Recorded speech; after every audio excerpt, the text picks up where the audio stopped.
Bonjour, pour info, la vidéo que vous allez voir devait à la base faire partie de l'épisode 2 de la découverte de la Normandie. Sauf que, ça allait faire un petit peu long, du coup j'ai préféré scinder en deux épisodes distincts. Et d'ailleurs je pense garder ce format pour les prochains ALD, du coup vous êtes prévenus. Allez, bonne vidéo. Bonne année. Ouais, alors c'est pas encore le début de l'épisode. J'avais des trucs à vous dire. Du coup, voilà. Si vous voulez pas m'écouter parler et que vous voulez passer directement à l'épisode, je vous mets le timecode ici. Vous êtes encore là? En fait, je m'étais dit que j'allais profiter de mes vacances pour bosser sur mes vidéos. Et j'ai profité de mes vacances. Point. Vous avez eu quoi à Noël? Ah, oui, mais je peux pas vous entendre. Moi, j'ai eu des trucs.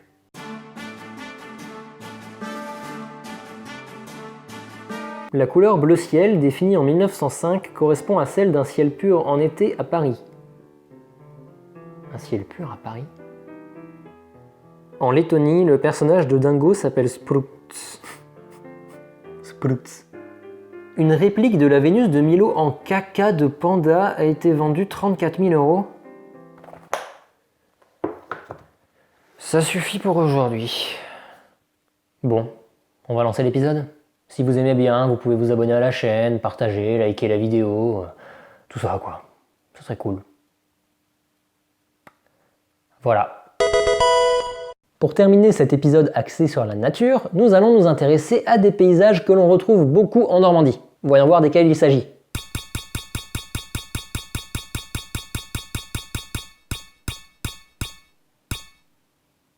Excellent choix. Impossible de ne pas parler de la Normandie et de ses falaises sans évoquer les débarquements de la Seconde Guerre mondiale. Il y a énormément de choses à dire, énormément de choses à voir, et il ne reste pas énormément de temps sur cette vidéo. Du coup, on va se cantonner à un seul endroit, la pointe du Hoc. Situé dans le Calvados, il s'agit d'un petit cap de 30 mètres de haut qui surplombe la Manche. Et si la pointe du Hoc dispose d'une renommée internationale, c'est que ce site fut le théâtre d'une opération capitale lors du débarquement américain le 6 juin 1944. En effet, la falaise se situe pile entre deux plages du débarquement, Omaha Beach et Utah Beach. Le problème, c'est qu'elle a été auparavant fortifiée par les troupes allemandes et dès lors représentait une terrible menace pour les troupes alliées. La mission de neutraliser l'artillerie et les militaires allemands du Hoc, confinés dans de nombreux bunkers, a été confiée au 2e bataillon de Rangers de l'armée américaine. La bataille qui s'ensuivit fut rude et dévastatrice, comme en témoignent les nombreux trous causés par les tirs d'obus et autres bombes, mais également les impacts de balles criblant les murs des bunkers. Au total, sur les 225 Rangers envoyés en mission, seuls 90 restèrent en état de se battre à la fin des affrontements. Quant aux pertes allemandes, impossible de trouver le moindre chiffre sur les sites anglophones et francophones. Quelle surprise! Aujourd'hui, la tristesse, l'horreur et les séquelles de ces événements contrastent fortement avec la beauté et la pureté de ce paysage majestueux.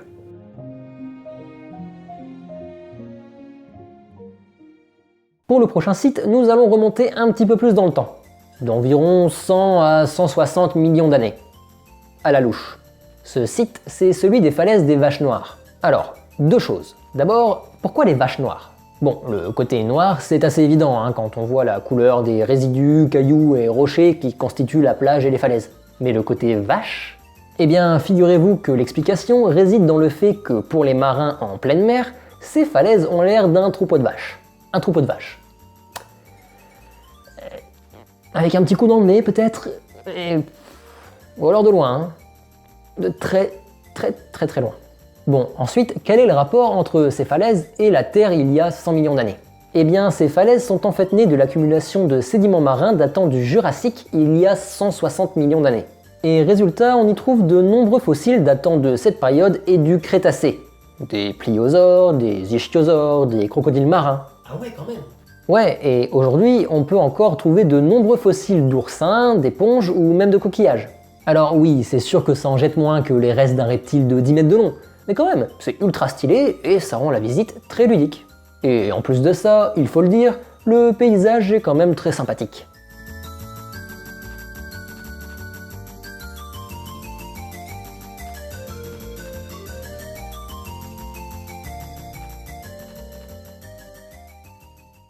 Le dernier endroit que nous allons visiter dans cette vidéo, je crois que vous le connaissez. En effet, nous partons à Étretat.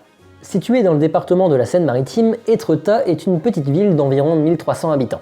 Cet ancien village de pêcheurs est devenu une station balnéaire de renom au XIXe siècle grâce aux fêtes organisées par Guy de Maupassant et en 1909 par la parution de L'Aiguille creuse, l'une des aventures d'Arsène Lupin.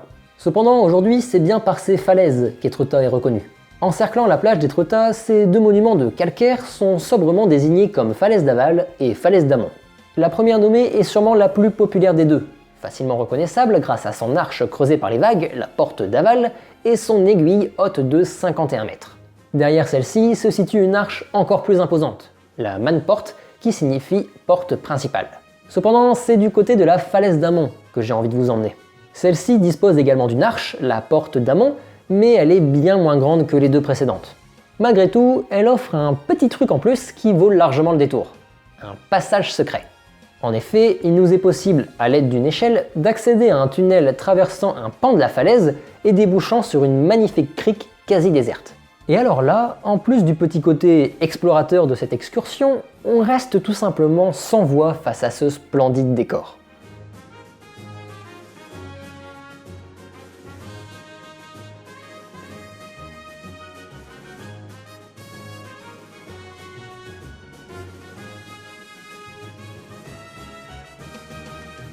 Pour les esprits plus aventureux et les corps plus sportifs, il est possible de remonter toute la falaise jusqu'à son sommet afin de profiter du panorama sur la ville et la mer et de découvrir la pittoresque chapelle Notre-Dame de la Garde, protectrice des pêcheurs. Alors certes, l'escalier qu'il faut emprunter est abrupt, mais ce parcours offre un spectacle tout simplement magnifique. On se retrouve à plus de 50 mètres d'altitude, les cheveux au vent, la peau caressée par l'embrun, et les yeux ébahis devant cette vue complètement dégagée sur un véritable paradis naturel.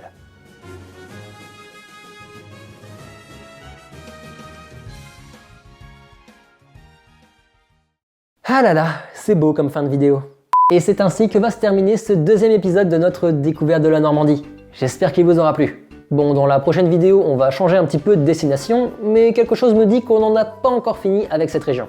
Enfin bref, si la vidéo vous a plu, comme d'habitude, pensez à cliquer sur le petit pouce en l'air pour me montrer votre soutien.